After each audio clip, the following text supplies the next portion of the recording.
বাপের বাড়িতে বেড়াতে আসা হয়েছে নাকি? তা মেয়াদ কতদিনে?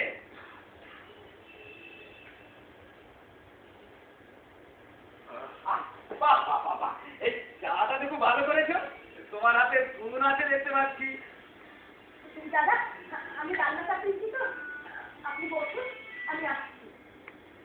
রমা, রমা শোন মা, সিরাজের খাবার ব্যবস্থা করে ফেলিস কিন্তু। সেটা তোমায় বলতে হবে না বাবা।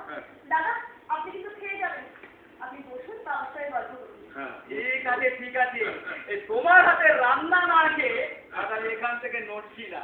আপনি বসুন দাদা।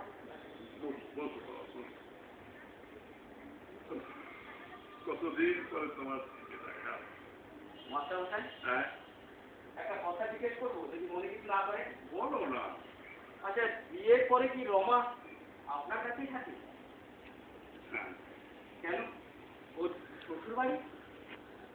তা একটা আছে, কিন্তু সেখান থেকে ওকে এখানে পাঠিয়ে দেওয়া হয়েছে। সে কি, কেন? কারণ ওর শ্বশুর বাড়ির লোকেরা ওর স্বামীর আবার বিয়ে দেবে। কারণ যদিও বিয়েটা ওরা নিজেদের মধ্যে করেছিল, আর আমিও তাদের মত দিয়েছিলাম জানো, কিন্তু অরূপ মানে রমার স্বামীর বাড়ির লোকেরা এই বিয়েটাকে ভালোভাবে মেনে নেয়নি। তারা আমার মেয়ের বিয়ের বিনিময়ে একটা মোটা অঙ্কের টাকা আশা করেছিল, যেটা আমার কাছে নীতিগত বা মানসিক কোনো দিক থেকেই বা আর্থিক কোনো দিক থেকেই আমার খারাপ ছিল না। তাই আরম্ভ হয়ে গেল নানা ধরনের সাজা। তারপরেই তো দেখতে তাই নাকি? আপনি এখন প্রতিবাদ করলেন না? প্রতিবাদ?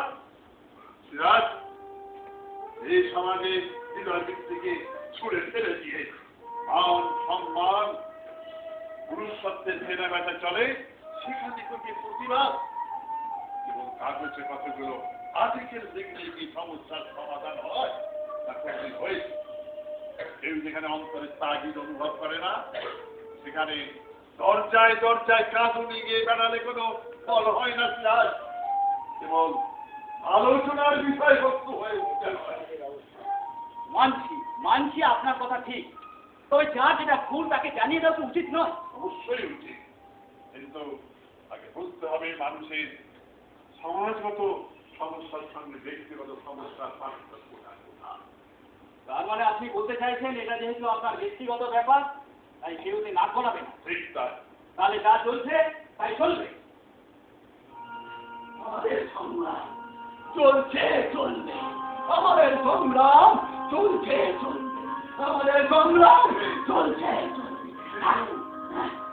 প্রেসিডেন্সিতে ফিজিক্সে অনার্স নিয়ে পড়ছিল, কিন্তু সমস্ত সাম্যবাদী আন্দোলনে জড়িয়ে পড়ে। মিসরাটে ওর 4 বছর জেল হলো। জেলের উঠতে চলল অখাদ্য অত্যাচার। তারপরে সেই অবস্থা।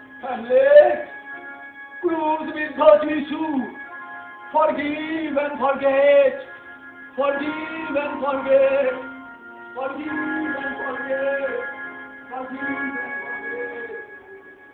কি ভাবছ সিরাজ? এতগুলো সমস্যা মাথায় নিশ্চিত করে বেঁচে আছি, তাই না? যেমন করে অন্ধকার ছেলের মধ্যে বেঁচেছিলাম। আরো শুনলে অবাক হবে, একটু আগে আমার ছেলের বৈশাখ ছোকরা আমাকে শাস্তি গেল। আসিয়ে গেছে? হ্যাঁ। কেন?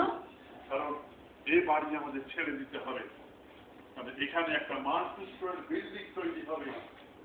এই বাড়ির মালিক একজন অবাঙালি ব্যবসাদারের ছেলেরা তার হয়ে তামিলদারি করতে এসেছিল। তা আপনি কি ওর কথা মেনে নিয়েছেন? না, কিন্তু কতদিনই বা না মেনে থাকতে পারবে বলে। হয়তো শেষে একদিন আমাকে পড়াশোনায় মেনে নিতেই হবে। ভাবতে পারো সিরাজ, আজ 15ই আগস্ট স্বাধীনতা দিবস। একজন স্বাধীনতা সংগ্রামীর কাছে আজকে কি প্রাপ্ত আমার মনে হয় এই পাড়ায় আপনার পরিচয় কেউ জানে না। সিরাজ।